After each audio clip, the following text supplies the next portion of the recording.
மின்மினி தமிழர்களுக்காகவே வந்தாச்சு முதல் hyperlocal social media app. உடனே டவுன்லோட் பண்ணுங்க. அயோத்தி ராமர் கோவில் திறப்பு விழாவில் திரையுலகினர் பலர் கலந்து கொண்ட நிலையில் இந்த விவகாரத்தை அரசியலாக்கியதாக பலர் அதிருப்தி தெரிவித்துள்ளனர். இதுகுறித்து விரிவாக பார்க்கலாம் இந்த செய்தி தொகுப்பில். நீண்ட நாட்களாக டாக் ஆஃப் தி டவுனாக இருந்த அயோத்தி ராமர் கோவில் பிராண பிரதிஷ்டை விழா பிரம்மாண்டமாக நடந்தேறியது.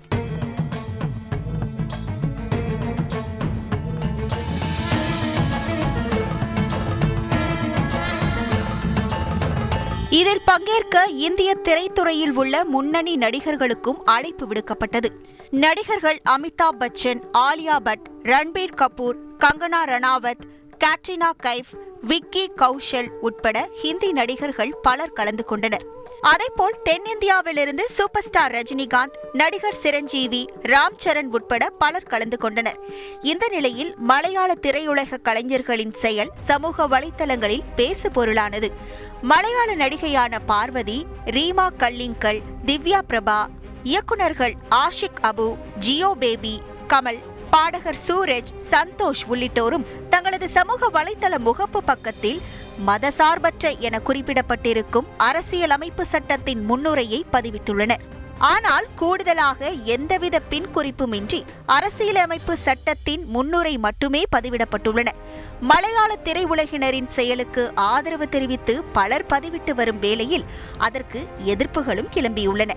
இப்படி இருக்க ப்ளூ ஸ்டார் பட செய்தியாளர் சந்திப்பில் பேசிய ப. ரஞ்சித், வீட்டில் கற்பூரம் ஏற்றவில்லை என்றால் நாம் அனைவரும் தீவிரவாதிகளாக கருதப்படுவோம் என விமர்சித்தார்.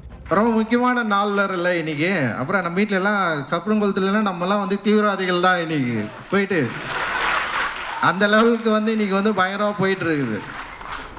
ஸோ ரொம்ப தீவிரமான ஒரு காலகட்டத்தை நோக்கி இந்தியா நகர்ந்து கொண்டிருக்கிறது. நமக்கு தெரியாது இன்னும் 5 ஆண்டு 10 ஆண்டுகளில் நம்ம எவ்வளோ மோசமான ஒரு இந்தியாவில் இருக்க போகிறோம் அப்படின்ற ஒரு பயம் நிச்சயமாக இது உணர்த்து அப்படின்னு நான் நினைக்கிறேன். அத்துடன் மதசார்பற்ற நாடு என்ற ஒன்று கேள்விக்குறியாவதாகவும் கூறியிருந்தார். அது பின்னாடி நடக்கிற ஒரு மத அரசியலை நம்ம கவனிக்க வேண்டியிருக்கு. ஏன்னா இன்னைக்கு இதோட ராமர் கோவிலுக்கான ஆதரவு எதிர்ப்பு அப்படின்றத மீறி அதற்கு இல்லை இந்த மாதிரி ஒரு விஷயம் நடக்கக்கூடாதுன்னு நினைக்கிறதே இன்னைக்கு ஒரு பெரிய பிரச்சனையாக இன்னைக்கு மாறிட்டு இருக்கிறதா நான் பார்க்குறேன். ஒரு சிக்கலான சூழல் இருக்குது. ஸோ இது எங்கே ஒரு மத சார்பின்மை அப்படின்ற ஒரு இந்தியா எதை நோக்கி நகர்ந்துட்டுருக்கு அப்படின்றது ஒரு கேள்விக்குறியாக நம்ம கேட்க வேண்டியது இருக்குது. ராமர் கோவில் திறப்பும் திரையுலகினரின் நிலைப்பாடும் சர்ச்சையாவது புதிதல்ல. ஏற்கனவே ராமர் கோவில் திறப்பு விழாவின் போது வீட்டில் விளக்கேற்றி ராம மந்திரத்தை உச்சரிக்க வேண்டும் என கூறி பாடகி சித்ரா வெளியிட்ட வீடியோ சர்ச்சைக்குள்ளாக்கியது. இந்த நிலையில் நடிகை சுகன்யா திறப்பு விழாவை முன்னிட்டு ஜெய் ஸ்ரீராம் என்ற பாடலையே பாடியுள்ளார். இதுவும் கலவையான விமர்சனத்தை பெற்று வருகிறது. ஆன்மீக விழா அரசியலாக்கப்பட்டதாக கருதப்படுவதால் திரையுலக நட்சத்திரங்கள் பலர் அமைதி காத்து வரும் நிலையில் பலர் சர்ச்சையில் சிக்கி சின்னாபின்னமாகினர்.